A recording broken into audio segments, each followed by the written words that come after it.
Hello everybody, and thank you so much for downloading this preview episode of One Missing, One Murdered, All Indigenous, which is a true crime podcast dedicated to true crime involving Indigenous people, whether they're missing, murdered, or more. So my name is Jordan Lombear, and I hope that you join me as we take a look at these cases and we explore the stories of heartache, tragedies, and loss, as well as the impact that they've had on the families and communities as well. So often we find ourselves looking at these cases and wondering to ourselves, who is that person? Who was that person?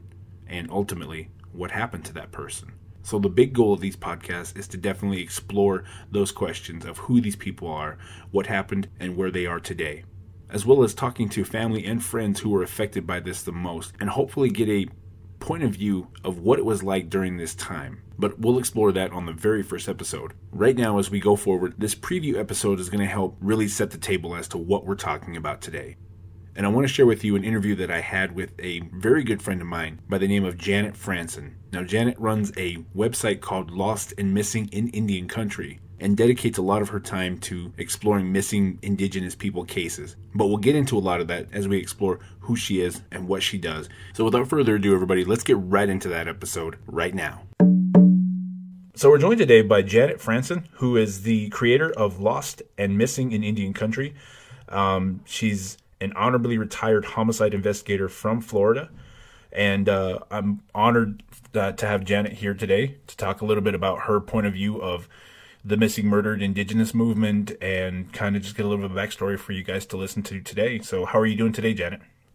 Doing fine. How are you? I'm doing well. Trying to survive this mess. So,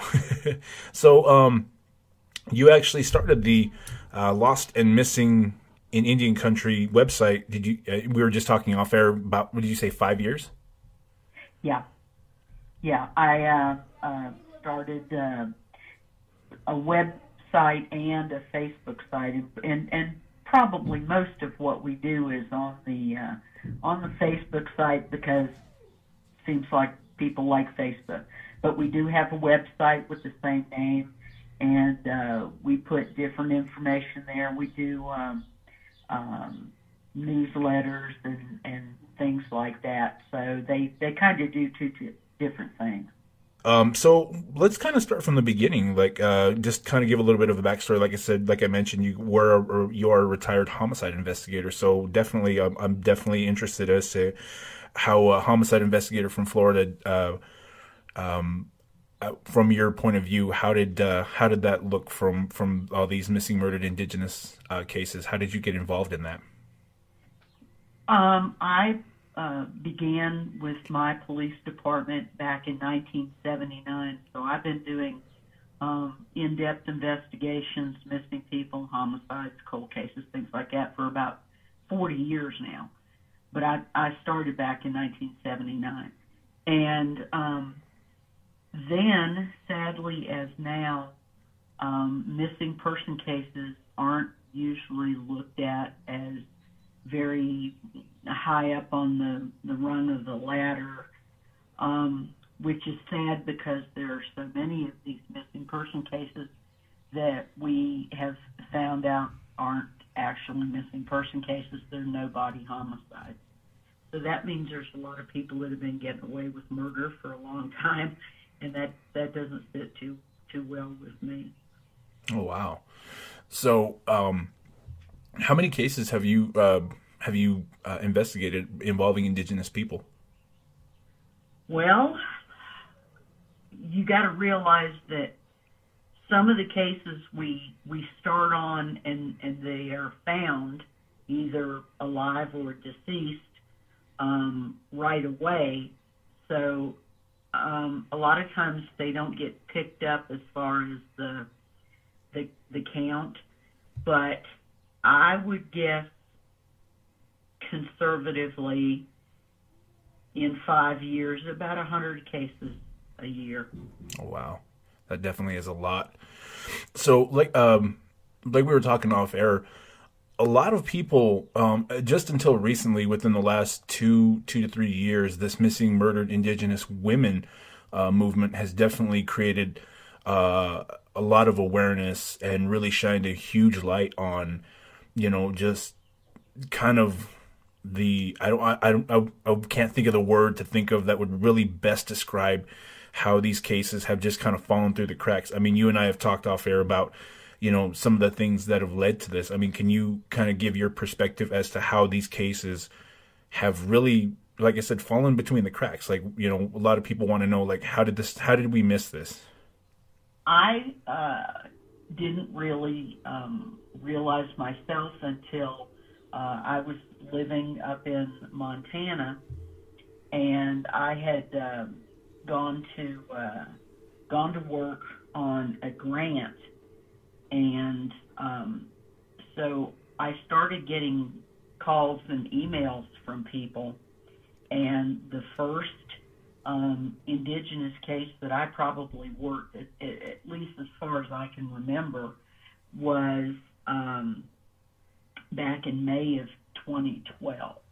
And I was contacted by a sister and brother of a long-term missing persons from South Dakota, a male. And it really broke my heart to listen to them talk, because they told me how difficult it was to make a missing persons report if you're Indian. And I knew at least a little part of that, because it's hard to make a missing persons report regardless of who you are or who you're looking for, because sadly most law enforcement doesn't consider missing persons to be quote-unquote real police work.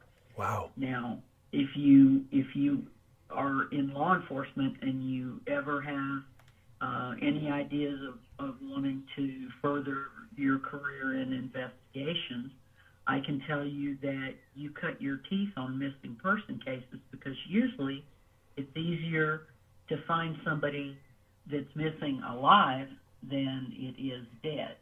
Mm-hmm. But sadly, unless there's some indication that somebody who is missing is deceased, especially if it's like a homicide victim, they just don't get a whole lot of attention. So I started working with this family, and it took me over 6 months to get a missing persons report filed with the agency, and I actually had to pretty much fight and call in the FBI, who finally helped me make some headway, because it was a case that had been more than like 10 years old, and the agency just didn't really want to pursue it. So out of this first phone call that I made, the brother and the sister and I, and this was back in 2012, so in May it'll be 8 years, mm-hmm. we have stayed in contact with each other. The brother calls me his little sister. He kind of adopted me. And they told me that they had just never had anyone that showed any interest in their brother's missing person case. And that's just sad. Definitely. So when I started, that was like the first real indication that I had. And then the word started to spread, and I started to get more people calling me on missing Native cases. Many of them were up in Montana, where I was living at the time. And so after, trying to get some headway with different entities, I finally started Lost and Missing in Indian Country. We went live on May the 25th of 2015, which May the 25th is Missing Children's Day. Mm. And it's still slow, believe it or not. After 5 years, there are still not only different nations that I talk to, but different law enforcement agencies that I talk to that have no idea that I'm out here, that I'm doing this, because there was no place to go to get or give information on missing, murdered, unidentified Native people. So, they've asked me before, said, well, why do you do it? And it's pretty simple. I said, it needs to be done. Nobody else is doing it, and I know how to do it. We've been, working for 5 years, and we still, as far as I'm concerned, probably haven't even seen the tip of the iceberg as far as how many cases, especially cold cases, that are out there that never got any, attention paid to them. We have thousands of unidentified remains all over the United States, and they're not numbers; they're people. They belong to somebody, and a lot of them are Native people that nobody was even looking for. So we are getting some identifications. At least, we are getting the word out more every day. But still, after 5 years, I still have a lot of people that aren't aware of the Facebook site or the website, or that there's somebody, me, that's trying to help them out here. That's you and I have talked a lot about that, off air the first time you and I had a conversation. Some of the questions that I know a lot of people have is, and you and I have talked about this, are the issues as to like how the media hasn't picked up these cases. Some of the things that we've talked about are range from anywhere from basically like a jurisdictional issue. There's you have counties, states, federal when it comes to Indigenous people. I mean, so misclassification, there's so many things as to how come these cases have gone, under the radar for so long. Do you have any comment on that? Yeah, there are some big jurisdictional issues, because the first thing when somebody contacts me about a missing relative, the first thing we have to try and do is to decipher where a point last seen was. And sometimes that's very difficult because relatives have not been in touch with loved ones in a while.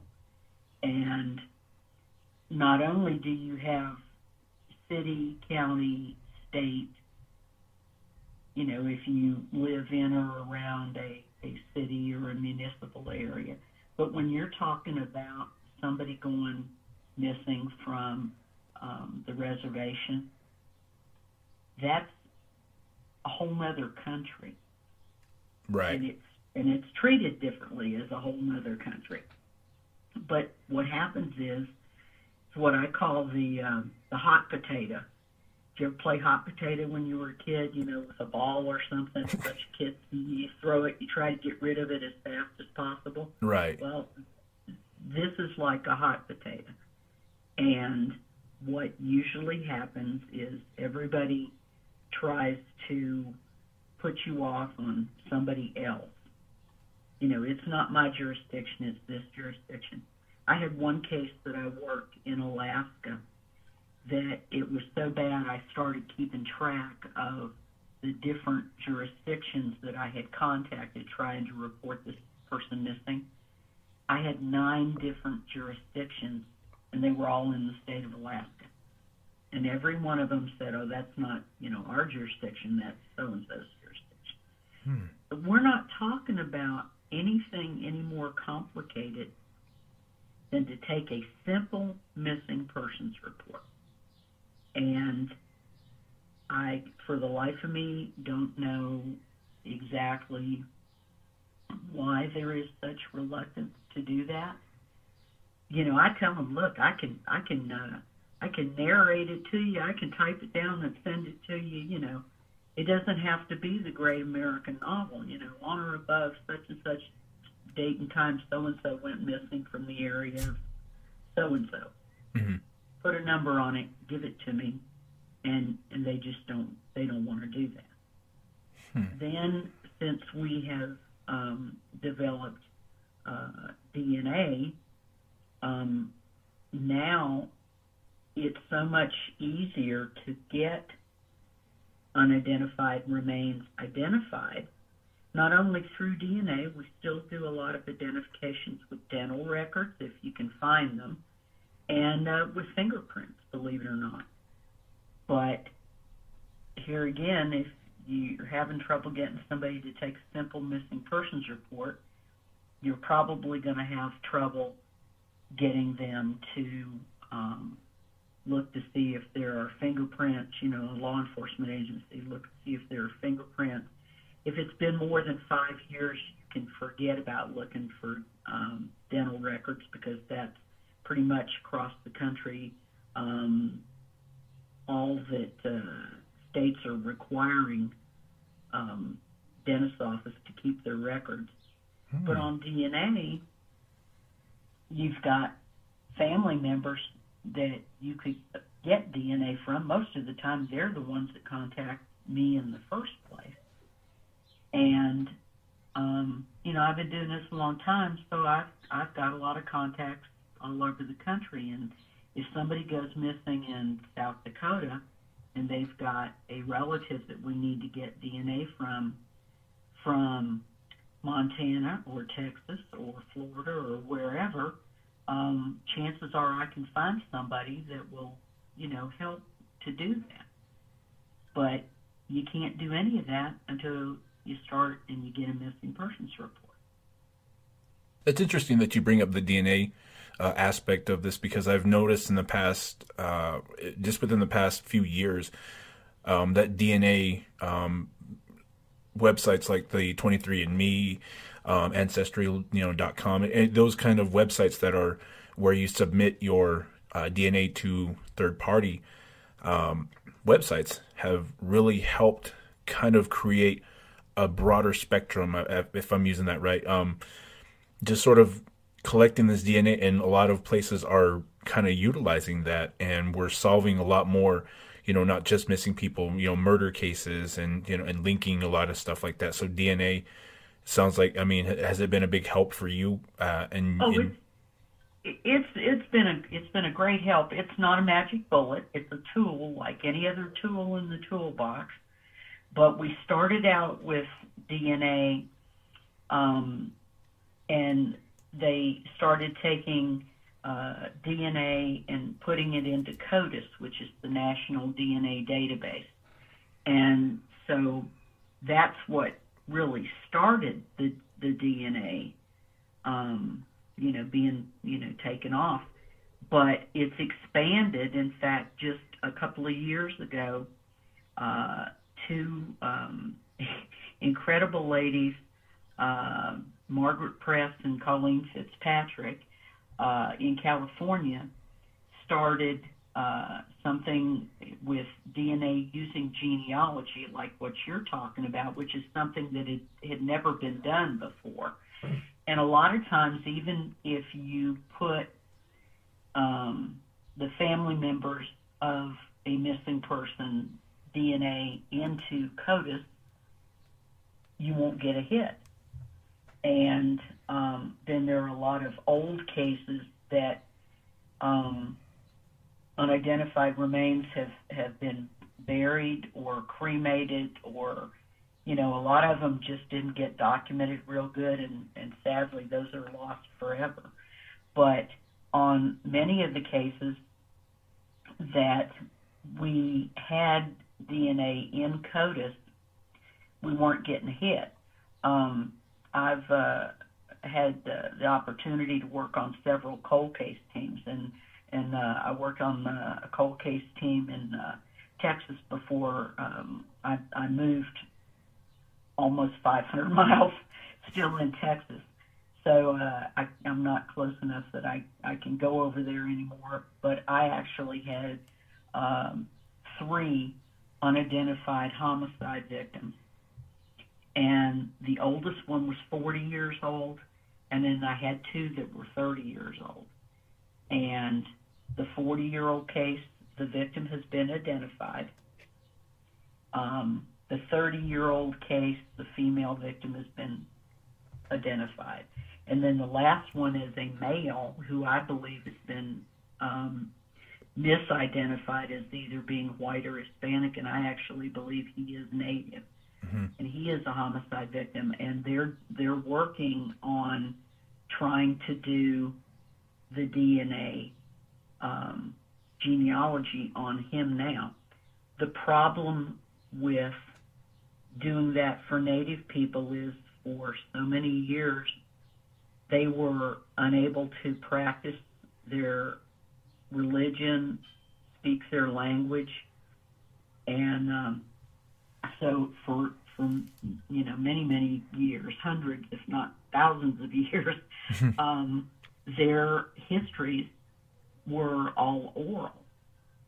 So they don't feel the need like a lot of other people who don't know much about their family, to know where their family came from. They've been keeping their oral histories for many years, and they know where they're from. So unfortunately, we don't have a lot of people of Native blood that go and get their DNA tested. Right. I mean, coming from an Indigenous community myself, I mean, I know just as well as anybody that lives in the Indigenous community just how close and tight-knit that community is. I mean, real quick, I want to go back to the jurisdictional issue. I mean, with that being, with being an Indigenous area and community, I mean, even, they're a very tight-knit community, like I said, and trying to get information from a community that is very, I don't want to say mistrusting, but definitely is very cautious about the information that they put out, is definitely probably been one of the biggest challenges that I would imagine that you and as well as other law enforcement have encountered.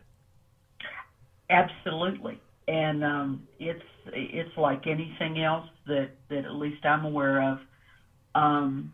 You can, if you're a law enforcement officer, you can have the badge, you can have the gun, you can have the uniform, but I don't care who you are, and I know this from personal experience.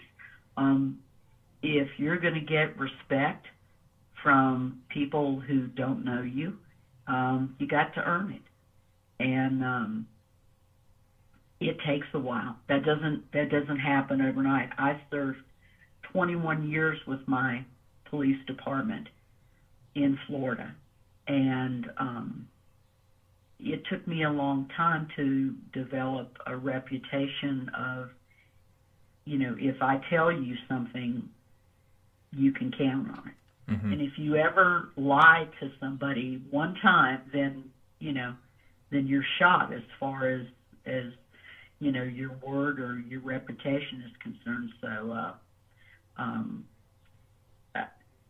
I have to earn it every day. Luckily, I've got, I can give references now. I have worked with a lot of different Indigenous people in communities, and I can say, you don't have to believe anything I say. I can give you some people you can call, you can talk to them. They'll tell you, what I have done in their family's cases or whatever, and that helps. But you still gotta earn that respect every day. Definitely. Like I said, I mean, it's just a real big thing when one of our people goes missing. I mean, it definitely hits close to home, whether or not you knew them, whether you knew the family or knew somebody that knew them. I mean, like I said, the Indigenous community itself is very, very close, and when one of our people does go missing, it's traumatic, and it ripples throughout the entire community. I just recently spoke to one of the family members of a case that I've done recently, Alyssa. Oh my gosh, I'm drawing McLemore? McLemore, yes. I just recently got to talk to Tina Russell. who is Alyssa's aunt, and definitely she's talked in great lengths about, just how traumatic that experience was, and even still is to this day. Yeah, you can't honestly say, or let me give you an example. I can't honestly say, if I'm talking to you and we're talking about your missing relative, I can't honestly say I know how you feel, because I don't have anybody missing. Mm-hmm. Now, I've got 40 years of insight as to working missing and murdered cases, but that's I can't say, and I won't say. It's just too easy for somebody to say, "Oh, I know exactly how you feel." Right. Well, unless you've lost somebody, you don't know how they feel, and that's a pretty sad bond to have to share with other people. Mm-hmm. But instead of saying I know how you feel when I obviously don't know how they feel, all I can do is be honest with them and say I don't know how you feel. But the one thing that I can tell you is that I will do everything that I possibly can to help the family or law enforcement, anybody, because we work with law enforcement and we work a great deal with families, to do anything that I can to help them. And a lot of times it's not any more than getting the word out. Up until about, I'm dating myself. I was a teenager in the 60s. and we went from, if somebody went missing one place, you found them alive or dead pretty close to wherever they went missing from. But we had all these different things happen in the 60s. We had more kids that were going to college than ever did before. And do they want to go to community college in their own town? Oh, no, they want to go all the way across the country, get away from mom and dad, flex their muscle a little bit, a little freedom. Mm-hmm. We had a lot more kids that were running away from home. We had the hippie movement where everybody just stuck their thumb out, and they're in Vermont. They decide they want to go to California, and they don't have any money or any means, so they get on the side of a highway and stick their thumb up and hitchhike. And then about that time, we started seeing this anomaly that we now call serial killers. And so somebody can be missing from one place and be hundreds, if not thousands of miles away somewhere else. Mm-hmm. So when you get information, you have to get it out as far and as wide as you can. And as much as I hate technology, I'm old school. I still use a pencil and a piece of paper for a lot of things. But social media, Facebook and some of these other sites, I can hit a button. We have something like 41,000 viewers or likes on Lost and Missing in Indian Country. So I can hit a button. Somebody can send me a poster. I can hit a button and it goes out to 41,000 people. If I ask them, and I always ask people, share. Well, if they share with one person, then instead of 41, it's 82. If they share it with three, so you see how you can get the word across the United States in fairly short order. Definitely. Social media is almost as good as paid advertisements at this point. So like you said, you sharing one missing person's photo, if I share it, I have at least 500 to 800 friends on my Facebook who one or 1 to 10 might share it, and so on and so forth. So like yeah, I agree. Yeah. The more words you get out faster, the more eyes you have looking and ears you have listening, and you just never know when that one person that you didn't think you ever would have,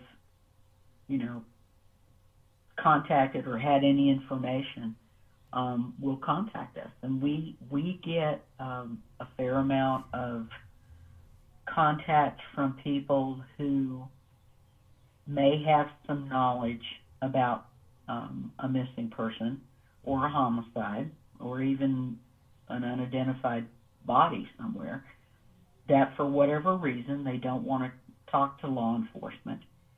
And of course, as a cop, I know that you need those tips, and that's what they are. It's a tip, and then it's up to the investigator to take that tip and run with it and either prove it or disprove it.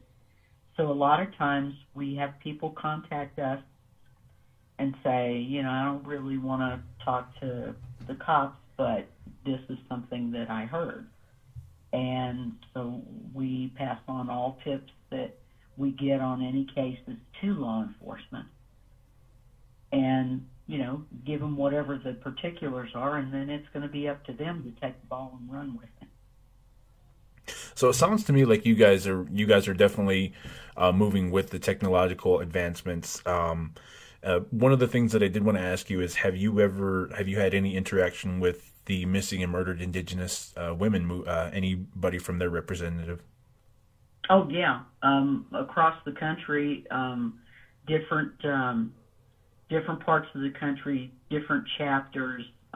November of last year, I was invited to go to the first, I'm sure they're going to have it annually now, MMIW conference in Oklahoma City. And just like getting the word out to people, if you can go to something like that and meet people, you just never know who you're going to come in contact with or what kind of information you're going to find out. I met some really incredible people in Oklahoma, and I've been invited to come back this fall. So, yeah, anytime that you can get out and share information and talk to other people, it's definitely helpful. I know they're on my hit list of organizations to definitely make contact with, because with this podcast, I'm definitely I want to shine a spotlight. The goal of this podcast is definitely to just spotlight some of these cases that are, really underreported, or there's not a lot of detail. The hardest thing that I've found doing the research on these cases is just the lack of information across the board. I mean, I can Google all I want, but it's just that, there's not a lot of information, and a lot of the information that you do find is repetitive. And having a source like Lost and Missing in Indian Country, a website like that, definitely helps me with my research to kind of just give these ladies, and not just the ladies. I want to kind of highlight that too as well. It's not just the ladies. It's, there's missing children, there's adult men, so really helps me get their story out and get the facts out, so that way people can start looking for them. I started last year.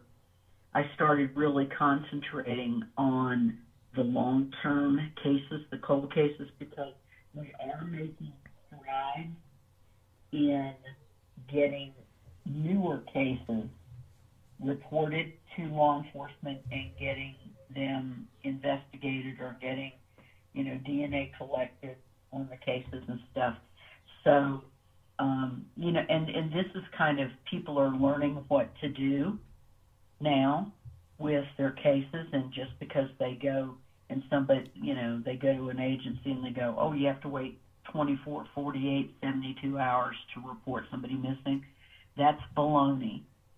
In over 40 years, I've talked to thousands of different agencies.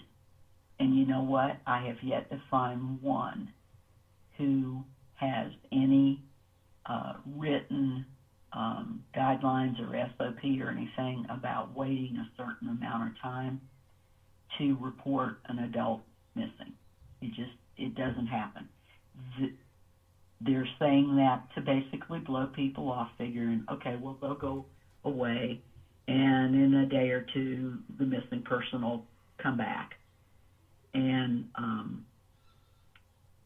a lot of times that doesn't happen. And then, to confuse matters more, when we went from what I call press hard, there's 5 copies, when we went from handwritten or hand-typed reports to computers, a lot of the agencies boxed up their old cases and threw them in a basement, and they took off and never looked back.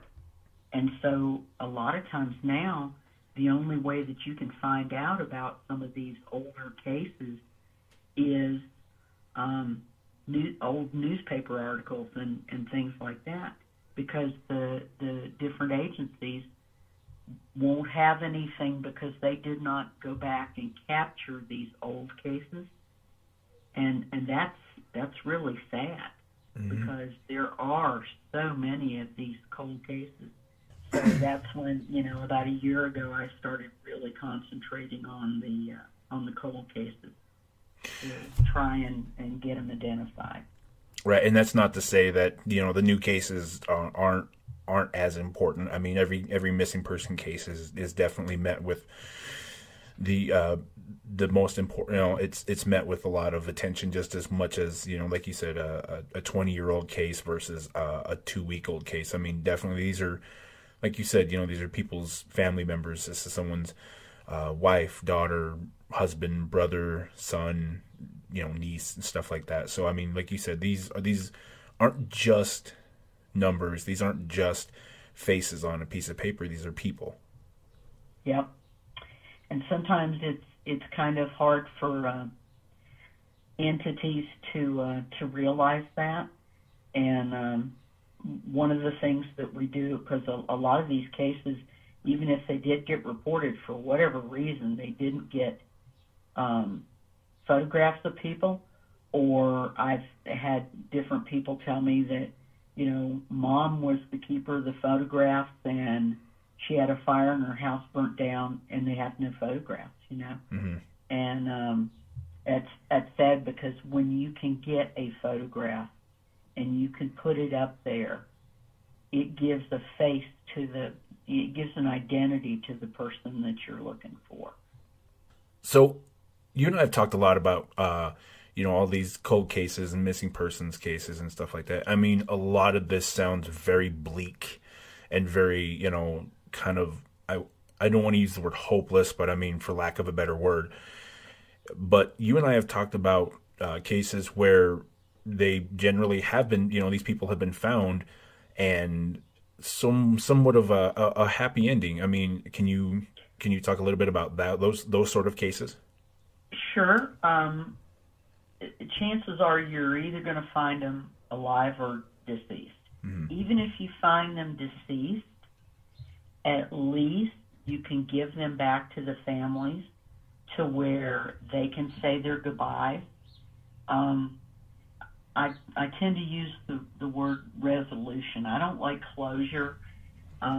Closure to me is if it's a homicide case, you find out the person that did it and, you put them out behind bars where they're never going to get up. That's closure. But at least for all those people who don't know what happened to their loved ones, if you can get them identified and give them back, at least they can say their goodbyes. But believe it or not, we find a number of people who are alive that for whatever reason, I don't know, maybe they had a falling out with their family and they think that the family doesn't, want to contact them anymore, or they lose contact with family and family moves around. I worked a case it's been about 3 weeks ago now. Family contacted me on a family member who had not been seen or heard of in 20 years. And so we started a case, and we got a photo, and we put the photo out. And in 3 days, I got contacted by that missing person who had no idea that their family had been looking for them. And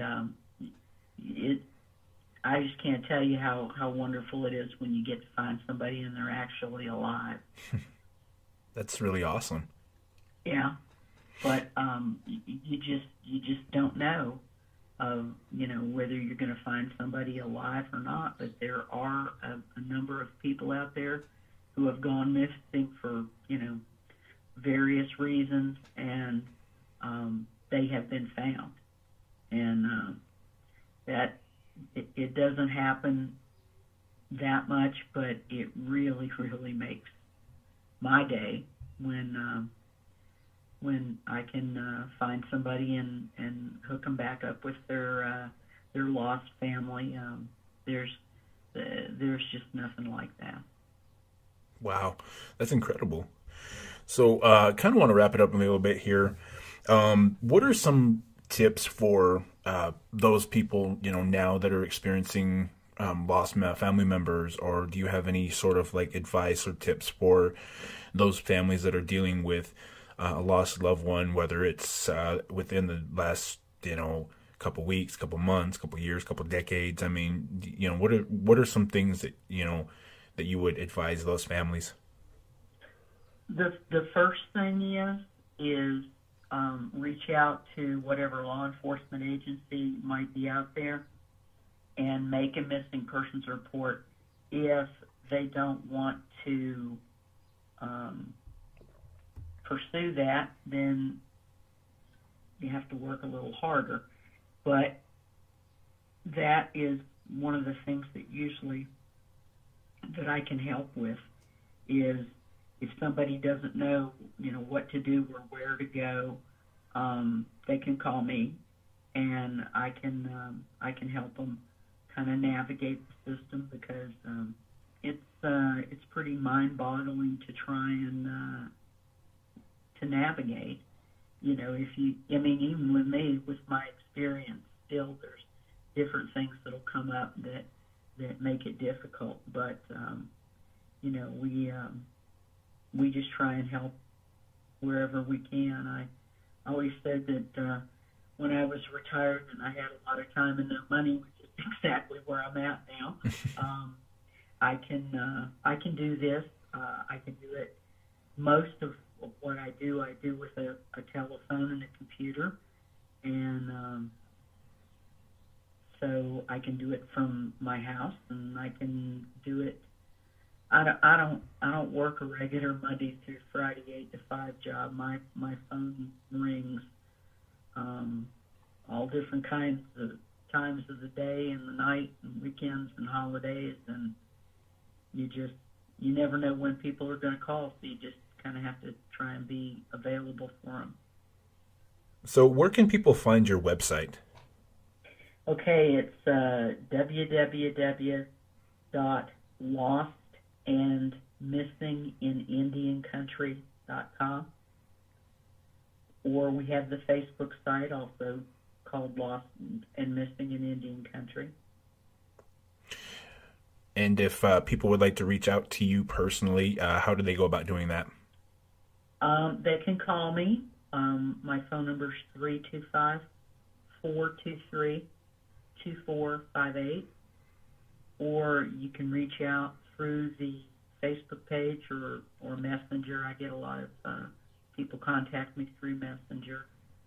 Awesome. Well, thank you so much. Thank you so much for taking the time out of your day to kind of really help kind of paint the picture for our listeners here, to, like I said, just really that this is something that's big. This is something that's way bigger than you and I. And, you and I talked a lot about last time about, like I said, my mom had a saying, that her uncle used to tell her was that, when you stop talking about somebody, they disappear. Essentially you're not looking for that person or whatever, but the moment that you start to talk about somebody, they reappear, or and I think with that being said, talking about these cases and, however small or however big these cases are, I think that giving these people a voice or a platform, not just these people, but the missing people, but as well as the family members to kind of tell their story, I think it brings these cases and these people back to the limelight, if anything. Oh, absolutely. In fact, people will immediately think of a missing person as, being a victim, but the families and friends that are left behind, they're victims too. They're living victims. Right. So it hopefully helps the living victims and the missing victims. Definitely. Well, I want to say thank you for doing your part in all of this to help bring awareness. And I really hope to look forward to continue working with you, as well as bringing you back on the podcast, definitely, to talk about some cases, if to kind of give your insight or your point of view on some of these cases. I know that you and I have talked a little bit about some cases outside of this, and definitely having you as a partner going forward is definitely a huge honor, if anything, for me. Well, thank you very much, and it helps me get the word out more, so that hopefully I can help more people too. So I appreciate you taking the time to find out about what we do. Yeah. Okay. Awesome. Well, thank you again. I can't thank you enough for taking the time today. But and you and I also talked a little bit, just to kind of give our listeners a little bit of a sneak peek, kind of sort of, that you actually did find a case close to my hometown. Well, I haven't found them yet. In fact, I just found out that they were missing, and I'm still waiting to get more information. It's been really, really hard with this COVID-19 thing. Oh, yeah. A lot of law enforcement agencies, along with every other business that's out there, they have tried to limit their personnel to essential personnel that they need, like on the front lines. Yeah. So I'm finding that it's getting it's been really difficult getting a hold of, like, records clerks, people like that can I can try and find some information on old police reports and stuff like that, because they're either working from home or they've got limited hours. So it's getting more difficult, but hopefully before too long, things will get better again. Right. This pandemic definitely has hit, not everybody. Has hit everybody. Yeah. I don't think there's anybody or anything that hasn't been touched by this. So, well, I'm praying that this thing dies very soon, and we can get back to living again. Again, thank you so much for taking the time out of your day, and I hope you guys are staying safe up there, and I hope that you guys are hope to touch base with you again, and hopefully you get to do this again sometime. Sure. You got my phone number. You give me a call. All right. Thank you so much, Janet. You have a good one. Thank you. You too. Bye-bye. Bye. And that's going to do it for our preview episode of One Missing, One Murdered, All Indigenous. Once again, thank you guys so much for downloading this preview episode, and I hope to get the debut episode uploaded within the next couple of weeks or so. So keep your eyeballs out for that, where we'll discuss the first missing case of Alyssa Angelique McLemore and our first murder case, which will be Lakota Ray Renville. Once again, thank you guys so much for downloading this episode, and I hope to talk to you guys all very, very soon. Have a good day.